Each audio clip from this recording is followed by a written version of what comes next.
एक और कश्ती जो पाकिस्तानियों को गैर कानूनी तरीके से यूरोप की तरफ लेकर जा रही थी, जो लीबिया के मकाम पर डूब गई। नाजरीन, जिसे आम लफ्जों में पाकिस्तानी अल्फाज में कहा जाता है कि डंकी लगाकर जा रहे थे। ये हादसा पेश आया लीबिया के मुकाम पर। नाजरीन, कश्ती के अंदर हमारी इतलात के मुताबिक टोटल 65 अफराद सवार थे। अभी तक ये चीज कंफर्म नहीं हुई कि इनमें पाकिस्तानी कितने थे और कितने लोग मर गए हैं। उनको ढूंढा जा रहा है पानी के अंदर। नाजरीन, यहाँ मैं आपको एक और बात बता दूं, पिछले 2 महीनों में ये तीसरी कश्ती है जो डूबी है। इससे पहले पिछले महीने में, जनवरी के महीने में, जो कि बहुत से पाकिस्तानियों को गैर कानूनी तरीके से यूरोप की तरफ लेकर जा रही थी, कि वेस्ट अफ्रीका के पास उस कश्ती के साथ हादसा पेश आया और वो कश्ती भी पानी में डूब गई। उस कश्ती में तकरीबन 80 अफराद सवार थे और वो कश्ती जा रही थी स्पेन। नाजरीन, उसमें 44 यानी 44 पाकिस्तानी शामिल थे, जो कि उस कश्ती के हादसा के नतीजे में मारे गए थे। नाजरीन, उससे पिछले महीने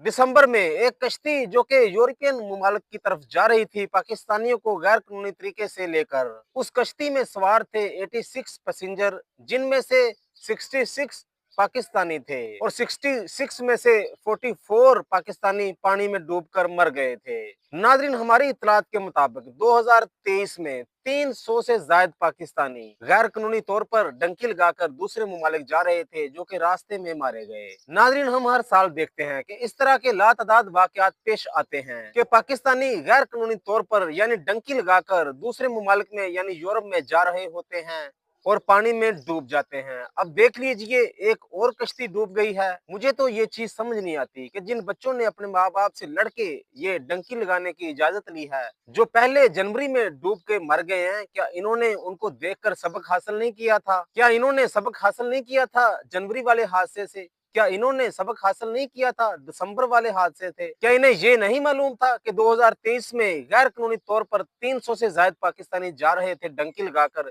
जिनकी रास्ते में अमवात हो गई? खुदारा अपने बच्चों को गैर कानूनी तौर पर डंकी लगाकर दूसरे मुमालिक में मत भेजा करें। रूखी सूखी खा लें, एक रोटियां तो आधी आधी करके खा लें। आपका बच्चा है वो तो मर जाएगा, उसको तो उसकी तो टेंशन खत्म हो जाएगी सारी जिंदगी के लिए, लेकिन आप तो सारी जिंदगी कोसते रहेंगे, पछताते रहेंगे कि शायद मैं अपने बच्चे को ना भेजता या ऐसा ना होता, हम अपने बच्चे को रोक लेते और शायद वो बच जाता। खैर नाजरीन, इसके बारे में आपकी क्या राय है? राय का इजहार कमेंट सेक्शन में जरूर कीजिएगा।